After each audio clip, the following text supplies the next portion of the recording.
தமிழ் தேசிய உறவுகள் அனைவருக்கும் வணக்கம். சற்று முன் சீமான் வெளியிட்ட விடயம் ஸ்டாலினை நேரடியாக சாடிய அறிக்கை என்கிற தலைப்பில் தான் இந்த காணொலியை நம்ம காண இருக்கோம். இன்றைய தினம் காலை பார்த்திங்கன்னா தொல்லியல் துறை பணிக்காக சமஸ்கிருதம் தெரிந்திருக்க வேண்டும் என இந்த திராவிட மாடல் ஆட்சியிலிருந்து பணியாளர் விண்ணப்பிக்கிற அந்த பதிவில் இருந்திருப்ப பார்த்து பலரும் அதிர்ச்சி அடைந்தாங்க. அதற்கு எதிராக நாம் தமிழர் கட்சியுடைய தலைமை ஒருங்கிணைப்பாளர் செந்தமிழன் சீமான் அவர்கள் அறிக்கை வெளியிட்டுள்ளார்.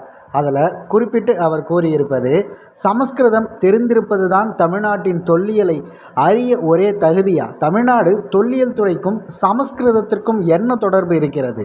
தமிழ்நாட்டின் தொல்லியலை அறிய தமிழில் புலமை பெற்றிருக்க வேண்டுமா அல்லது சமஸ்கிருதம் தெரிந்திருக்க வேண்டுமா? தமிழ்நாடு அரசு பணியாளர் தேர்வாணையத்தின் இத்தகைய அறிவிக்கை யாருடைய உத்தரவின் பேரில் வெளியிடப்பட்டுள்ளது? மாண்புமிகு தமிழ்நாடு முதல்வர் ஐயா ஸ்டாலின் அவர்கள் ஒப்புதலின் பேரில்தான் இத்தகைய அறிவிப்பு வெளியிடப்பட்டுள்ளது என்றால், சட்டத்துறை அமைச்சர் ரகுபதி கூறியது போல உண்மையிலே ராமரின் ஆட்சியின் நீட்சிதான் தற்போது நடைபெறுகிறது.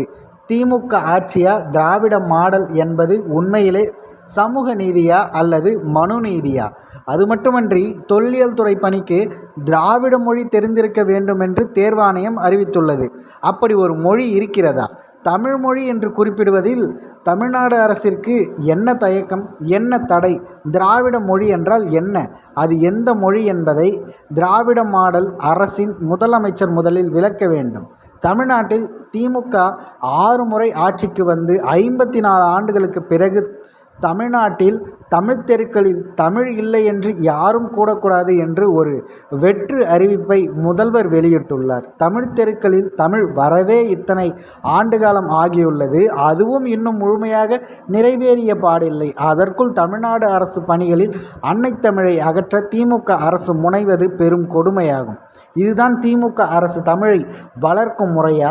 எங்கும் தமிழ், எதிலும் தமிழ், வீழ்வது நாமாக இருப்பினும் வாழ்வது தமிழாக இருக்கட்டும் என்பதெல்லாம் தமிழர்களை ஏமாற்றும் வெற்று முழக்கங்கள் என்பது இதன் மூலம் மீண்டும் ஒரு முறை நிரூபிக்கப்பட்டுள்ளது. ஆகவே தமிழ்நாடு தொல்லியல் துறை பணிக்கு சமஸ்கிருதம் கட்டாயம் தெரிந்திருக்க வேண்டும் என்ற அந்த அறிவிப்பை உடனடியாக திரும்ப பெற்று தமிழில் புலமை பெற்றிருக்க வேண்டும் என்ற அறிவிப்பை தமிழ்நாடு அரசு வெளியிட வேண்டும் என நாம் தமிழர் கட்சி சார்பாக வலியுறுத்துகிறேன் என சற்று முன் அண்ணன் சீமான் அவர்கள் அறிக்கை வெளியிட்டுள்ளார்.